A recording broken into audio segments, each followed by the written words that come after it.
معارف و حقائق الہیہ کی الہامی دستاویز فتوح الغیب۔ اعوذ باللہ من الشیطان الرجیم، بسم اللہ الرحمن الرحیم۔ اللہم صلی علی سیدنا و مولانا محمد وعلی آل سیدنا و مولانا محمد وبارک وسلم۔ مقالہ نمبر 79، حضرت کی وصیتیں اور مرض الوصال۔ مرض الوصال میں آپ کے صاحبزادہ حضرت شیخ عبدالوہاب نے آپ کی خدمت میں عرض کیا، مجھے ایسی وصیت فرمائیے جس پر میں آپ کے بعد عمل کروں۔ حضرت نے ارشاد فرمایا، تجھ پر لازم ہے کہ اللہ تعالیٰ سے ہمیشہ ڈرتا رہے اور اس کی مخلوقات میں کسی سے خوف نہ کھائے۔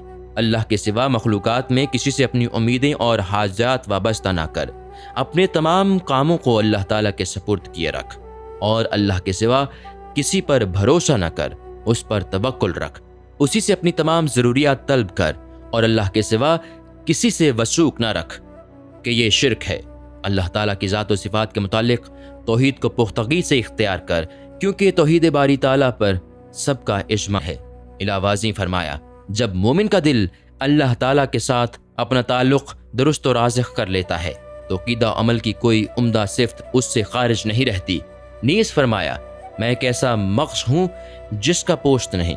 پھر اپنی اولاد کو مخاطب کر کے فرمایا، تم لوگ میرے پاس سے ہٹ جاؤ، کیونکہ میں تمہارے ساتھ ہوں لیکن باطن میں کسی اور کے ساتھ ہوں۔ پھر فرمایا، تمہارے علاوہ اور بھی لوگ ہیں جو میرے پاس آئے ہیں، انہیں جگہ دو اور ان کا ادب کرو، ان کی خاطر یہ جگہ وسیع کر دو۔ اس جگہ خدا کی رحمتوں کا نزول ہو رہا ہے، اور آپ اس حالت میں اکثر وفود کو وعلیکم السلام ورحمۃ اللہ وبرکاتہ ارشاد فرماتے، یعنی تم پر اللہ کی سلامتی ہو، اس کی رحمتیں اور برکتیں ہوں، اور اللہ ہماری اور تمہاری مغفرت فرمائے۔ اس طرح آپ ایک رات اور ایک دن تک فرماتے رہے۔ اس دوران میں بعض اوقات آپ فرماتے، میں اللہ تعالیٰ کے سوا مخلوقات میں کسی سے نہیں ڈرتا ہوں، حتیٰ کہ ملک الموت بھی مجھے خائف نہیں کر سکتا۔ اے ملک الموت، میں صرف تیرے خالق و پروردگار سے ڈرتا ہوں، تجھ سے ہرگز نہیں ڈرتا۔ اور یہ فرماتے ہوئے آپ نے بآواز بلند نعرہ لگایا، اور روح مقدس کف سے انصری سے پرواز کر گئی، جس پر خدا کی رحمتیں اور برکتیں ہوں۔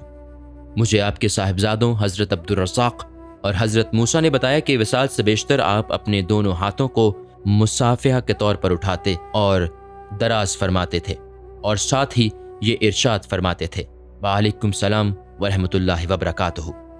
توبہ کر اور اپنی صف میں داخل ہو جاؤ، میں ابھی تمہاری طرف آتا ہوں۔ اس کے بعد آپ پر سکرات کی کیفیت طاری ہوئی، اور ذکر الہی کرتے ہوئے واصل باللہ ہو گئے۔